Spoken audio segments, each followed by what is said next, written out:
Story 1. Am I the a-hole for leaving my son's wedding after he denied his stepmom a mother-son dance? My son, Jordan, is 27. His stepmom, Natalie, came into his life when he was 16. His mom had passed away when he was 13. Jordan never really considered Natalie as his mom. He refused to let her get close and shut down every attempt to have a close relationship. He even moved in with his aunt months after Natalie and I got married. As years went by, they started reconciling and seeing each other more often. He invited us to his wedding, which took place days ago. We got there and the atmosphere was great, until later when I found out that Jordan had denied Natalie a mother-son dance and instead chose his aunt to dance with him. Natalie told me this minutes later and I couldn't help feeling irritated and quite upset. I decided to get up and leave, and we both left. I got calls from my family after they saw me leave, and Jordan called later and I told him why I did it. He got mad and said it was his wedding and that his aunt is basically a mother to him, and said that Natalie shouldn't expect special treatment. I said it's not special treatment, but a tradition. Besides that, he hurt her feelings for no reason other than for the sake of being malicious. He got offended and accused me of ruining his day and causing a scene.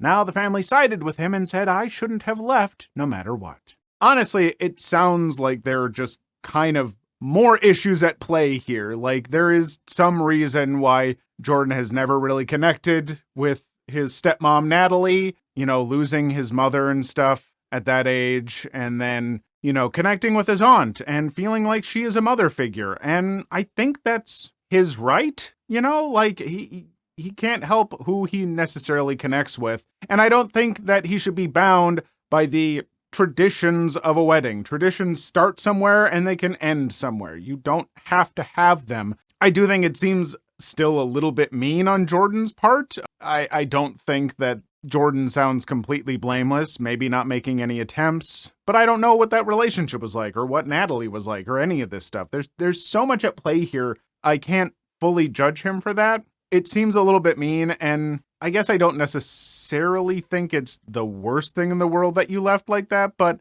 anyway, I don't necessarily think that it was the worst thing in the world, but I think it's maybe a little much to just outright leave instead of having a talk with him or something in the moment. So I'd say you're at least a little bit of an a-hole, but I don't know. There's too much going on to say. Story 2.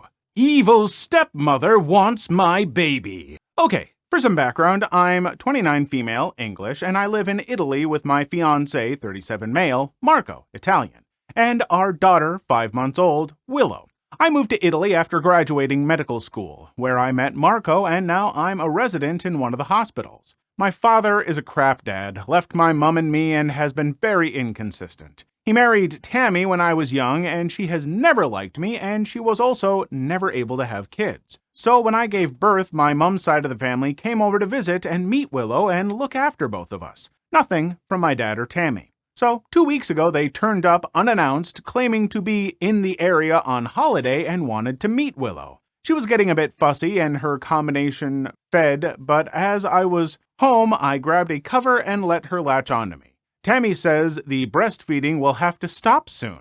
I'm confused and asked her why, and she said it couldn't be kept up when Willow is with them. Now I'm even more confused, and I asked what she's on about. She shows me photos of a baby room and says that we should split custody of Willow and not to worry, and she has everything set up already. I just stared at her, but she carries on, claiming that the age gap between myself and Marco is unhealthy for a child to grow up with, saying it was obvious I needed help, and she was happy to, and mostly that I was obviously more bothered about working than staying home with my baby, so I should just let her have Willow. But obviously she wasn't able to breastfeed, so we would have to stop that now. I tell her she can't be serious and thinking I'm giving her my baby, and she tells me to calm down. She's not asking for full custody, but she could provide a much calmer and stabler home, and that I could always visit. She said it's what she deserves. Marco pushed everyone out and made sure Willow and I were all right. Since then, I've been really weirded out and have been getting texts from my father saying I need to let Tammy prove herself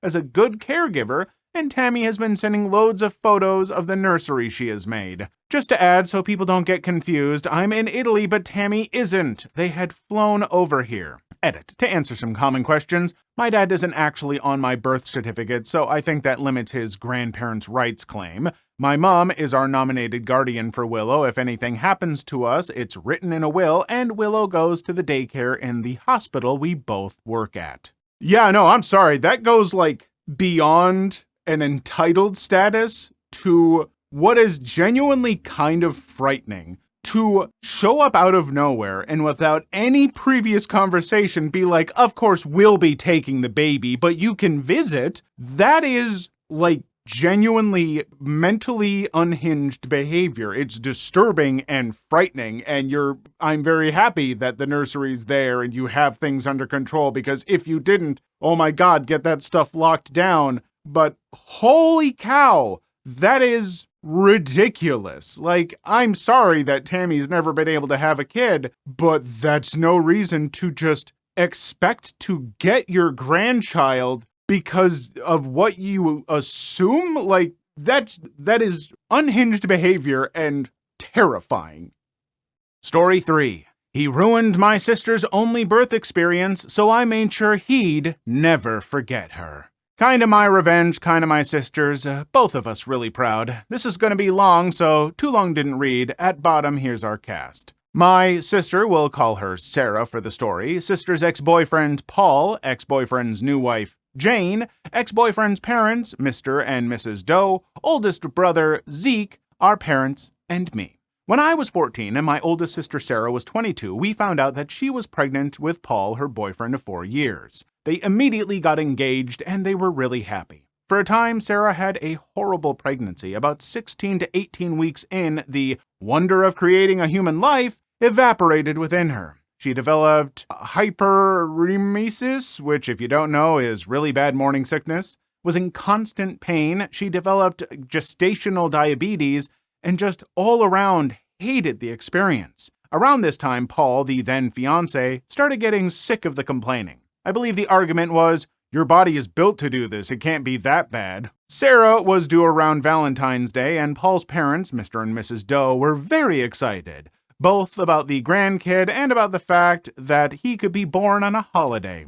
She was very against that, and really hoped that her son wouldn't be born on a holiday, even one as small as Valentine's Day. Her birthday sometimes falls on Easter, and she hates it, because it might make him feel that his day isn't very much about him. Well, Mrs. Doe says something like, well, if you name him Valentine or Valentino, then that'll make the day even more special to him. Again, my sister hated the idea. She thought it was tacky, he'd be bullied for it, and just really didn't like the name Valentino. Paul loved it, but agreed to go with a more average name like Daniel or Jared. Fast forward to February, and she was ready to get this over with.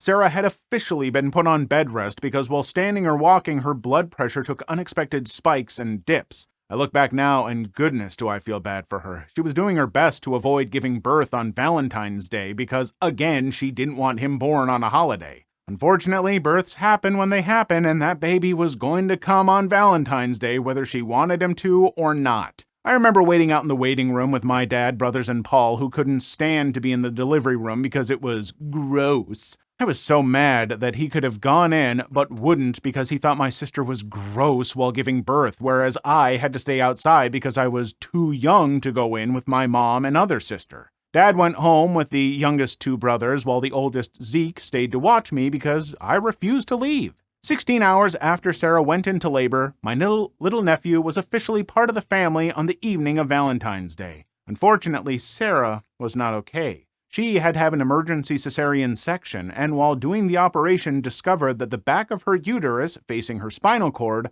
had a very large and very severe, thankfully non-cancerous, tumor. When I say large, I mean it was twice the size of a standard uterus. The doctors were shocked and didn't understand why nobody had noticed it on an ultrasound.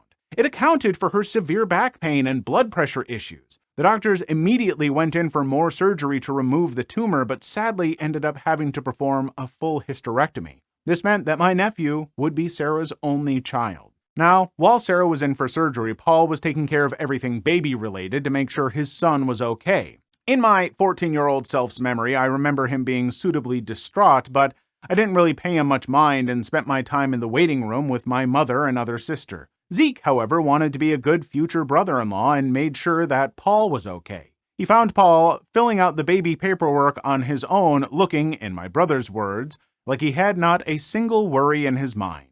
Zeke asked why Paul didn't wait for Sarah to fill out the paperwork, as she should have been out of surgery within the hour, and Paul said that he just wanted her to get her rest and heal. That checked out with Zeke, as he was 16 and didn't know any better at the time. Now I know what you're probably thinking. No, he wouldn't. He knows how much she hates that name, and still she'd need to sign the paperwork too. My fellow people, I regret to inform you that Paul forged Sarah's signature on the paperwork and waited until she was out of surgery to hand said paperwork over. My sweet nephew that was born on Valentine's Day was named Valentino on his first official birth certificate. I still to this day don't know why Paul and his family were so insistent about the name. He'd even picked out a different one with my sister. And before you ask, no, he was never brought up on forgery charges because his parents were witnesses to her signing the paper, even though they only got there at the last minute. So, Sarah dumped him and got her son's name changed a month later. She was willing to do split custody with him because that's her son's father and she wants the kid to know him, but Paul vanished and she never heard anything back, which seemed weirdly out of character to us, until a mutual friend on Facebook was tagged in his wedding pictures 6 months later. Paul had apparently started cheating on her not long after she got pregnant. Sarah was livid, but there wasn't much she could do, so she filed for child support and continued to live her best life.